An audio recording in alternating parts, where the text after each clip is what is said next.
الله أكبر. أعوذ بالله من الشيطان الرجيم. ألف لام را. یہ الف لام را حروف مقطعہ یا حروف مقطعات مختلف صورتوں کے شروع میں آتے ہیں. کہیں الف لام میم، الف لام را، الف لام میم صاد یا نون صاد قاف، اس قسم کے حروف مقطعہ. مقطعہ ان کو کیوں کہا جاتا ہے؟ قطع یقطع تقطیع باب تفعیل سے، کاٹنے، توڑنے، علیحدہ کرنے، جدا کرنے کے معنی میں آتے ہیں. قطع یقطع بھی نصر ینصر سے کاٹنے کے معنی میں آتا ہے. تو یہ کیسے کاٹے گئے ہیں؟ ایک تو ان حروف کو کاٹ کاٹ کے الگ الگ سے پڑھا جاتا ہے. یہ الف لام را ہے، الر نہیں ہے. یہ الف کو الگ پڑھا جاتا ہے، لام کو الگ پڑھا جاتا ہے، را کو الگ پڑھا جاتا ہے. اس لیے ان کو حروف مقطعہ، حروف مقطعات کہتے ہیں. اور ایک وجہ اور بھی بتائی جاتی ہے کہ قطع اللہ علمہ عما سواہ، کہ یہ جو الف لام را یا اس قسم کے حروف ہیں، ان کا علم اللہ کے پاس ہے اور باقی سے اس کو کاٹ دیا ہے، نہیں دیا ہے. ان کو یہ علم کسی اور کو نہیں دیا ہے. اب اس کے بارے میں یہ ہے کہ کیا علم ہے اس کا، تو وہ اللہ ہی بہتر جانتا ہے اور اللہ نے کسی کو بتایا نہیں ہے. اب نبی علیہ الصلوۃ والسلام کو بھی بتایا ہے یا نہیں، اس کے بارے میں کوئی واضح بات نہیں ہے. بعض حضرات فرماتے ہیں کہ یہ اللہ رب العزت کو معلوم ہے، اور اللہ رب العزت نے حضور نبی اکرم صلی اللہ علیہ وسلم کو بھی اس کے معنی بتائے ہیں، لیکن امت کے لیے اس کی کوئی ضرورت نہیں تھی ان کے معانی کی دنیا میں، اس لیے یہ نہیں بتائے گئے. باقی یہ کیا ہے پھر؟ تو مختلف قسم کی توجیحات کہ یہ کوڈ ورڈز ہیں اللہ کے اپنے بندوں کے متعلق، یا اللہ اور رسول تو جانتے تھے ان کوڈ ورڈز کو، باقی کو نہیں معلوم تھا. وہ کہتے ہیں میان عاشق و معشوق رمزیست کرامن کاتبین را ہم خبر نیست. عاشق اور معشوق کے درمیان ایسے اشارے ہوتے ہیں کہ کرامن کاتبین کو بھی پتہ نہیں ہوتا. ظاہر ہے کہ کوئی اشارہ کی باتیں ایسی ہیں، الف لام را اس قسم کی کوئی اشارے کی باتیں تھی، حضور جانتے تھے اور باقی امت کے لیے اس کی ضرورت نہیں تھی، اس لیے اس کو نہیں کھولا گیا ہے. یا اس کو قطعت اما قبلها من بعدها، کہ ما قبل کو ما بعد سے جدا کرنے کے لیے، بعض صورتوں کو دوسری صورتوں سے جدا کرنے کے لیے یہ الفاظ لائے گئے ہیں. یا قطعت عن الکلمات، یہ ہم کہتے ہیں شارٹ فارم، کوئی یا ابرویٹڈ فارم کہتے ہیں اس کو، ابرویشن ہوئی ہے کہ ہم کہتے ہیں کہ ہمارے ہسپتال کو THQ، یہ مکمل اگر لے لیں گے تو اس کو کیا ہے؟ تحصیل ہیڈ کوارٹر ہاسپٹل، لیکن اس کو مختصر کر کے THQ. تو اس کی پھر توجیہ بیان کی گئی ہے کہ یہ ہے الف سے مراد اللہ ہے، لام سے لطیف ہے، اور میم سے مجید ہے، اللہ کی صفات کے ساتھ ذکر کیا گیا ہے، اس کا کوڈ ہے. یہ مختلف سات کا کچھ اور وہ پھر. یا پھر الف سے مراد کہتے ہیں کہ اللہ ہے، میم سے مراد محمد ہے، اور لام سے مراد جبریل ہے. ان کا یہ تخفیف کی گئی ہے. لیکن یہ مفسرین، حضرات مفسرین کا کیا ہے کہ اپنی اپنی توجیحات ہیں کہ بعض الفاظ کو مثلا عربی کا ایک نحت کہتے ہیں، یہ اس مختصر کرنے کو، شارٹ فارم میں کسی چیز کو بیان کرنے. استرجع کسے کہتے ہیں عربی میں؟ استرجع. جس نے انا للہ و انا الیہ راجعون پڑھا تو ہم کہتے ہیں کہ استرجع، اس نے انا للہ و انا الیہ راجعون پڑھا. اور پھر اسی طرح ہم کہتے ہیں حوقلہ، کہ فلانا نے لا حول ولا قوت الا باللہ پڑھا تو اس کے لیے مختصر شارٹ فارم ہے کہ فلان حوقلہ، اس نے لا حول ولا قوت الا باللہ پڑھا. یا کہتے ہیں کہ اس نے بسملہ پڑھی، بسملہ بسم اللہ الرحمن الرحیم کا مختصر نام، اور حی حل حی علی الصلاح حی علی الفلاح پڑھنے کو کہتے ہیں. تو یہ اس کو نحت کہا جاتا ہے. یعنی نحت کے لفظی معنی کیا ہے؟ تنحتون من الجبال بیوتا، تراشنا، یعنی کاٹ کاٹ کے چھوٹا کر دینا، اس کے معنی میں آتا ہے.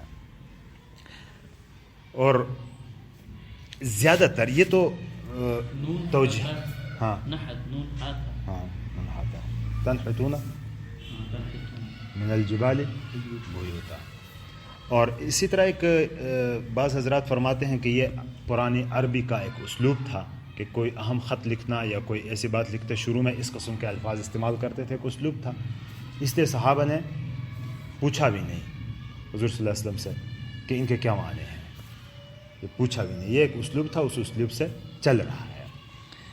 اور اصل حقیقت اس کی یہ ہے کہ عام مفسرین آپ پڑھتے بھی ہیں، آئندہ بھی ہم اسی طرح پڑھیں گے، اللہ اعلم بمرادہ، کہ اس کی مراد ایک اللہ ہی جانتا ہے، اس کے سوا کوئی نہیں جانتا. وہ کہتے ہیں نا ابہموہ کما ابہمہ اللہ، کہ جس چیز کو اللہ نے مبہم چھوڑا ہے آپ اس کے پیچھے نہ لگیں، اس کو مبہم ہی رہنے دیں. اور ایسے مبہم بہت سارے قرآن پاک میں آ جاتے ہیں کہ جن کی توضیح اب تک نہیں ہوئی ہے اور نہ اس کی ضرورت تھی. مثلا موسیٰ علیہ السلام کے قصے میں آتا ہے کہ اس کی ماں کو وحی کی گئی کہ اس کو دریا میں پھینک دے.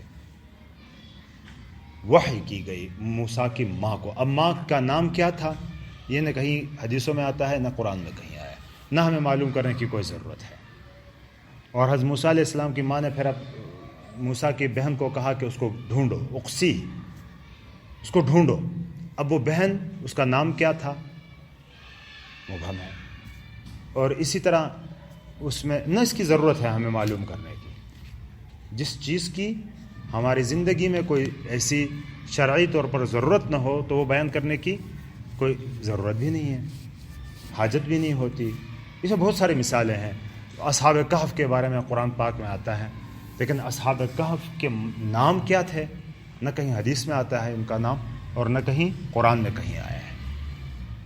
بعض اسرائیلی روایات میں ان کے نام آئے ہیں، وہ مختلف قسم کے نام کسی کو یاد بھی ہوتے ہیں، اس کی تعویذ بھی کوئی بنائی جاتی ہے.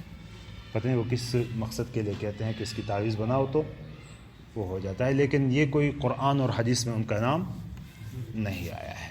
یہ اسرائیلی روایات سے معلوم ہے. اور اسرائیلی روایت کے بارے میں بتایا تھا آپ کو کہ اسرائیلی روایات وہ روایات ہوتی ہیں جو نبی کریم صلی اللہ علیہ وسلم سے پہلے کی مشہور روایت ہیں کسی واقعے کے متعلق یا اس قسم کی. اس کے بارے میں حکم یہ ہے کہ اگر ہمارے قرآن و حدیث کے موافق ہو تو پھر تو قرآن و حدیث پر ہم عمل کرتے ہیں تو اس پر بھی عمل ہو گیا، اور اگر موافق نہیں ہے، مخالف ہیں تو ان کو رد کرنا ضروری ہے، کیونکہ ان کا کوئی اعتبار ہی نہیں ہے، کوئی اتھینٹک وہ نہیں ہے، سورسز سے ہمیں نہیں پہنچے وہ. اور اگر نہ مخالفت میں آ رہے ہیں اسلام کے کسی قاعدہ قانون کے اور نہ حمایت میں آ رہے ہیں، درمیان میں ہے، تو ان کو بیان کیا جا سکتا ہے، لیکن اس پر کوئی مسئلہ مستنبط نہیں ہوتا. اور اس حروف مقطعات کے بارے میں زیادہ راجح قول میں نے آپ کو بتایا کہ اللہ عالم بمرادہ بذالک، ان حروف کے ذریعے جو اللہ کی مراد ہے وہی زیادہ بہتر جانتا ہے. اور یہ متشابہات میں سے ہے. متشابہات کے بارے میں آپ کو شاید اس سے پہلے بھی بتا دیا گیا تھا.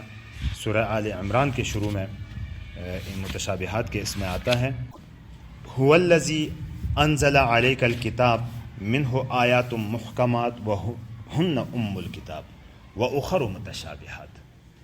سورہ آل عمران کے ابتدائی 7ویں آیت ہے یہ، بلکہ 7ویں آیت ہے کہ اللہ وہ ذات ہے جس نے قرآن نازل کیا، اس میں سے آیتوں کی تقسیم کر دی.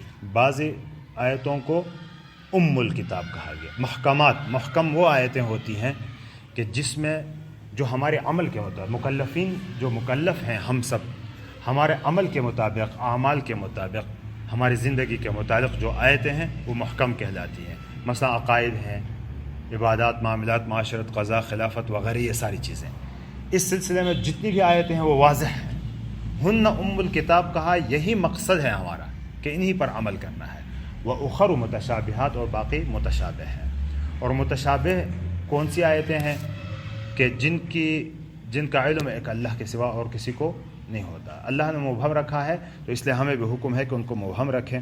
فَأَمَّا الَّذِينَ فِي قُلُوبِهِمْ زَيْغٌ فَيَتَّبِعُونَ مَا تَشَابَهَ مِنْهُ، جن کے دلوں میں کجی ہوتی ہے تو وہ ان متشابہات پیچھے لگے ہوئے ہوتے ہیں کہ کیا مطلب تھا، کیوں بیان کیا گیا ہے، کیوں ابتغاء الفتنة وابتغاء تأویلہ، لوگوں میں شکوک شبہات پیدا کرنے کے لیے اور اس کی تعویل ڈھونڈنے کے لیے.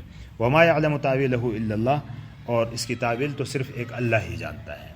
تو یہ گویا کہ ان حروف کو لا کے ہمیں بتایا جا رہا ہے کہ ہر علم کا تمہارے پاس ہونا ضروری نہیں، اور ہر علم تک تمہاری رسائی بھی نہیں ہو سکتی.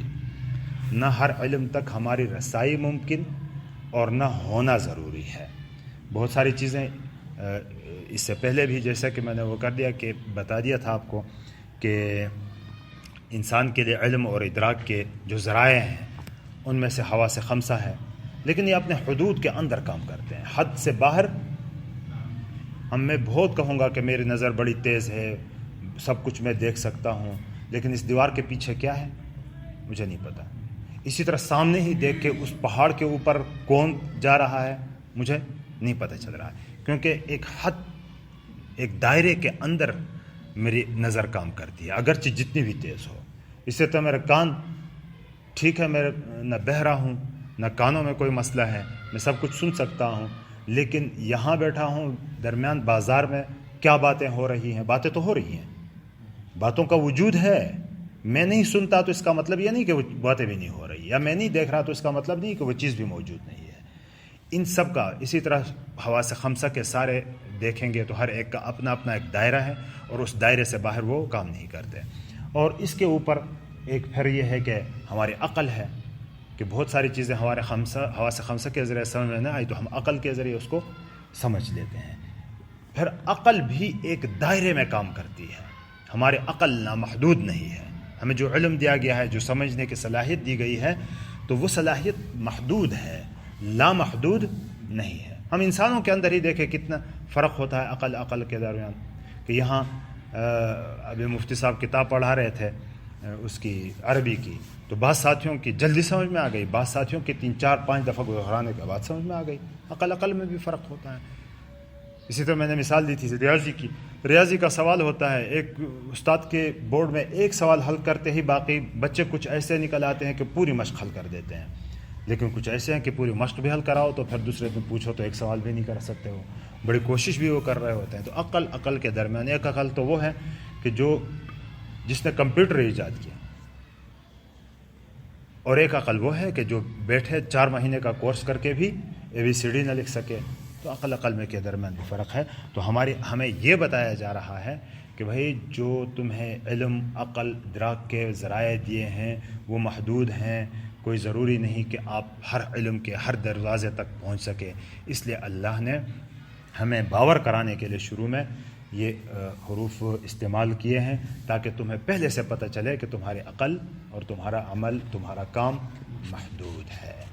تو یہ حروف مقطعات اور حروف جو متشابہ آیات ہیں ان کے بارے میں مختصر سی بات تھی. تو ایک دفعہ اور کر لیں، مختصر خلاصہ ایک دفعہ اور سنا لیں. خلاصے کے طور پر اس کا خلاصہ یہی ہے کہ یہ ایسے کلمات ہیں کہ جن کے اللہ کا کلمہ ہونے پر ہمارا یقین ہے، جیسا کہ قرآن کی دوسری آیتوں کے اوپر ہے. لیکن اب اس کی مراد کیا ہے، اس کا معنی اور مفہوم کیا ہے؟ تو اس کے معنی، مراد اور مفہوم کے بارے میں جب اللہ نے نہیں بتایا، اس کے رسول نے نہیں بتایا، تو ہمیں پیچھے پڑنے کی ضرورت نہیں ہے. اللہ نے مبہم رکھا ہے تو ہم اس کو کہاں سے کیسے کھولیں؟ باقی جو توجیحات کی گئی ہیں کہ حروف مقطعات، مقطع تقطیع سے ہے تو کٹے ہوئے، جدا کیے ہوئے، تو ایک تو اس کی لفظی وہ ہے، تحقیق ہے کہ کس چیز سے کٹے ہوئے ہیں. ایک تو ہے کہ اس کو کاٹ کے الگ الگ پڑھا جاتا ہے، اور دوسرا یہ ہے کہ پچھلی صورت اور اگلی صورت اس میں جدا کرنے کے لیے، ما قبل و ما بعد کو جدا کرنے کے لیے، مقطع جدا کرنا. اور اسی طرح ایک اور بھی ہے کہ اللہ رب العزت کا جو علم تھا وہ اپنے سوا اپنے علاوہ کے مخلوقات کے لیے اس کو کاٹ دیا ہے، نہیں بتایا گیا، اس لیے ان کو حروف مقطعہ کہتے ہیں. یا اللہ اور اس کے رسول کو تو معلوم ہے، باقی کسی کو نہیں معلوم. تو حضور صلی اللہ علیہ وسلم اور اللہ کے درمیان راز کی باتیں ہوں گی، اللہ نے بتایا، کوئی ضروری نہیں کہ ساری باتیں ہمیں بھی معلوم ہے. اس طرح کی بہت ساری چیزیں، متشابہات میں بہت ساری چیزیں ہیں کہ قرآن پاک میں آتا ہے نا کہ وہ منافقین کہہ رہے تھے کہ غلت ایدیہم، کہ اللہ کے ہاتھ بندھے ہوئے ہیں. اللہ فرماتے ہیں کہ بل یداہ مبسوطتان، اللہ کے ہاتھ کھلے ہوئے ہیں، بند نہیں ہیں. اب یہ ہاتھ کا لفظ ایسا ہے کہ جب میں کہتا ہوں تو میں اپنے ہاتھوں پر سوچتا ہوں. اب اللہ کا ہاتھ سے مراد کیا ہے؟ تو وہ ایک متشابہ چیز ہے جو ہماری سمجھ سے بالا تر ہے، ہم اس کو نہیں سمجھ سکتے. اسی طرح اللہ کے عرش کے بارے میں آیا علی العرش استوى علی العرش ثم استوى علی العرش، پھر اللہ نے استوا کیا عرش پر. اب یہ عرش پر استوا کرنے کے لفظی معنی اگر دیکھیں تو عرش پر بیٹھ گئے، تو ہمیں اپنے اس پر قیاس کرتے ہیں کہ جیسے ہم تخت پر بیٹھتے ہیں یا کرسی پر بیٹھتے ہیں تو ایسے بیٹھے ہوں گے، لیکن اللہ کا بیٹھنا کیسا ہے؟ یہ ایسے متشابہات میں سے ہے کہ جس سے ہم سمجھ نہیں سکتے. اللہ تو ذات ہی ایسی ہے نا، یدرک وہو یدرک الابصار لا تدرکہ الابصار وہو یدرک الابصار، کہ ہم تو دیکھ نہیں سکتے اللہ کو، لیکن اللہ ہماری نظروں تک بھی، بصارت تک بھی، بصیرت تک بھی سب کچھ جانچتا ہے، دیکھتا ہے. تو اللہ کی ذات ایسی ہے. تو بات یہاں چلی کہ یہ متشابہات میں سے ہے. ٹھیک ہے، آج